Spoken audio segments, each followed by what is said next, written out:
ओम नमो नारायणाय। परम पूज्यपाद सदगुरुदेव श्री हरसु ब्रह्म जी महाराज की जय। देवी कामाख्या की जय।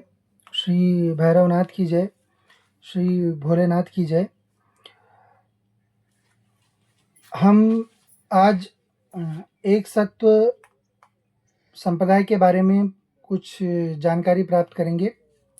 देवी के आदेश से संप्रदाय के बारे में कुछ बताने का समय आया हुआ है। तो यह संप्रदाय जो है मूल रूप से शाक्त वैष्णव संप्रदाय है, जिसमें कि देवी कामाख्या त्रिपुर सुंदरी महालक्ष्मी जो हैं वह इस संप्रदाय की मूल अधिष्ठात्री देवी हैं और भैरवों के रूप में भगवान श्री हरि और भोलेनाथ हमारे संप्रदाय में पूजे जाते हैं। परम पूज्यपाद सदगुरुदेव श्री हरसु ब्रह्म जी महाराज इस संप्रदाय के गुरु हैं।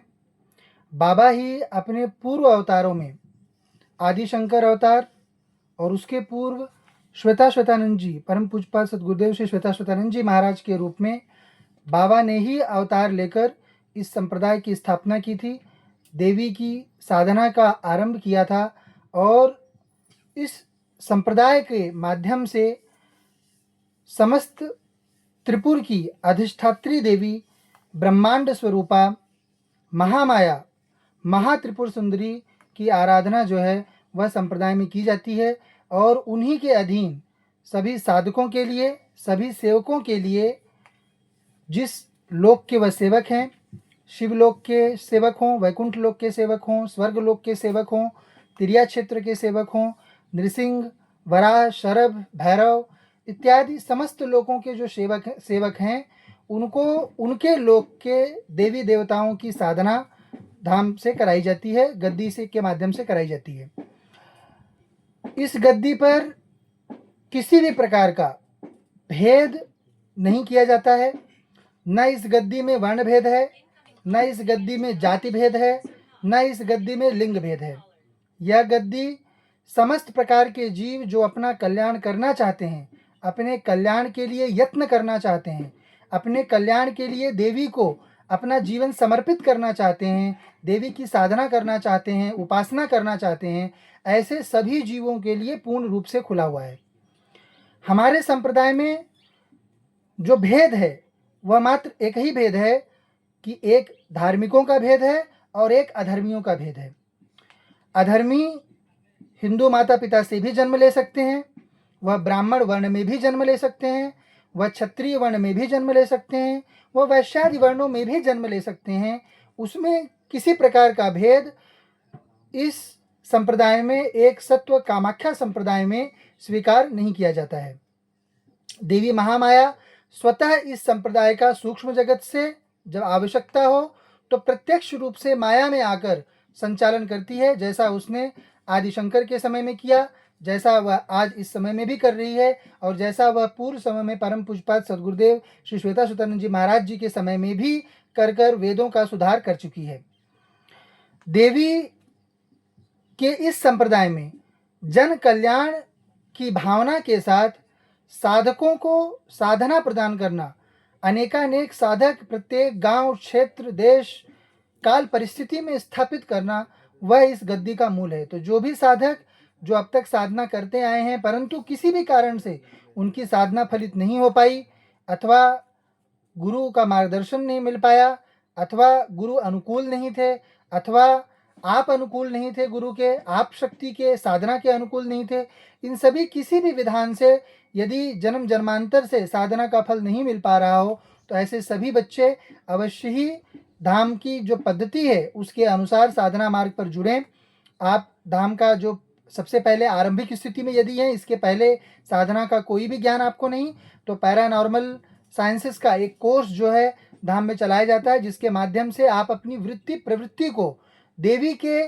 हिसाब से किस तरह ढालना है, दैवीय साधना करने के अनुसार किस तरह ढालना है, किस तरह अपनी आसुरी प्रवृत्ति पे विजय प्राप्त करनी है, उन सभी विधाओं को सीखने के लिए यह छोटा कोर्स जो है वह धाम की ओर से चलाया जाता है। और उसके पश्चात जो शक्ति आपके साथ होगी, जो शक्ति के आप अनुकूल होगे, जिस मंडल से आप आ रहे हो, जिस मंडल में आपको जाना है, जो आपका गंतव्य है, उसके अनुसार देवी गद्दी पर साधना जो है वह सभी साधकों को प्रदान करती है। तो सभी साधक गण अवश्य ही धाम के दरबार में आए। साधना के लिए कभी भी दरबार में आकर ही साधना की याचना करनी चाहिए, क्योंकि गद्दी चलते समय जब आप सम्मुख होते हो तब आपके जीव की जन्म जन्मांतर की आरंभ से लेकर अंत तक की यात्रा का पता गद्दी पर चलता है, और जिसके अनुसार आपको मार्गदर्शन किया जा सकता है कि आपको कौन सी शक्ति का शक्तिपात होना है, आपकी साधना कहाँ तक आई, उसके बाद आपको माया का किस प्रकार खंडन आपके लिए होना चाहिए, आपको कितना अपने विकारों पर नियंत्रण करना बाकी है, यह सब विधान जब आप सम्मुख बैठते हैं उसके बाद ही अच्छी तरह से पता चल पाता है। तो इसलिए साधना के लिए सोमवार या शुक्रवार को आप लोग धाम में पधारें, धाम में आए और अवश्य ही जो है देवी के प्रति शरणागत होकर साधना की याचना करें, शक्ति की याचना करें, जिससे अवश्य ही देवी आप पर कृपा करेगी और आपको आपका मार्गदर्शन गद्दी के माध्यम से, बाबा की कृपा से जो भी हमें पता है वह आपको अवश्य ही तुलसी पत्र प्राप्त होगा। तो सभी जीव अवश्य ही हर प्रकार की साधना की प्राप्ति के लिए धाम में आएं, और यह ना सोचें कि हमारा जन्म इस प्रकार का है, अभी तो हम यह काम कर रहे हैं तो साधना कैसे करेंगे। साधना सभी के लिए है। यदि हम साधना के अतिरिक्त, उपासना के अतिरिक्त कुछ कर रहे हैं तो वह मात्र हमारे विकारों को पोषित करने के लिए, हमारे भीतर बैठे आसुरी तत्व को पोषित करने के लिए किया जा रहा है। तो यह निर्णय, मात्र इस निर्णय का पुरुषार्थ हमें करना है कि अब समय आ गया है कि मैं मेरी यात्रा के लिए, मेरे जीव के लिए कुछ करूं। मैं मेरी जो पूर्व जन्मों की यात्रा है उसको एक समापन की ओर, एक गंतव्य की ओर ले जाने का मैं प्रयास करूं। तो इस भावना के साथ यदि आप शरणागत होंगे तो देवी की कृपा अवश्य ही आपको प्राप्त होगी। धार्मिकों जो भेद जिसकी बात मैंने की, तो भेद में धार्मिक अधार्मिक के ही दो भेद हमारे संप्रदाय में स्वीकारे जाते हैं कि जो भी जीव किसी भी प्रकार की उपासना कर रहा है, किसी भी प्रकार की साधना कर रहा है, किसी प्रकार की पूजा कर रहा है, तो वह सब धार्मिक जीव हैं। और जो यह नहीं कर रहे हैं, जो किसी प्रकार की उपासना नहीं कर रहे, किसी प्रकार की पूजा पाठ नहीं कर रहे, वही सब अधार्मिक जीव हैं। तो यही मात्र एकमात्र भेद है। बाकी न कोई जन्म भेद हमारे यहाँ माना जाता है, न कोई लिंग भेद हमारे यहाँ माना जाता है, न कोई यात्रा का भी भेद हमारे यहाँ माना जाता है। हर प्रकार की जिस भी स्थिति में आप हो, इस गद्दी को आप स्वीकार्य हो, और आकर यदि आप उस अपनी स्थिति के अनुसार, अपनी वर्तमान स्थिति को स्वीकार करके यदि आगे बढ़ने के यत्न और पुरुषार्थ करने का आपने निर्णय कर लिया है, तो उसमें मार्गदर्शन अवश्य ही गद्दी की कृपा से आपको प्राप्त हो जाता है। तो सभी जीव अवश्य ही धाम में आए और धाम की गद्दी की कृपा के द्वारा अपने गंतव्य तक, अपनी मोक्ष की स्थिति तक, अपनी इष्ट के लोक तक पहुंचने का प्रयास करें। नारायण।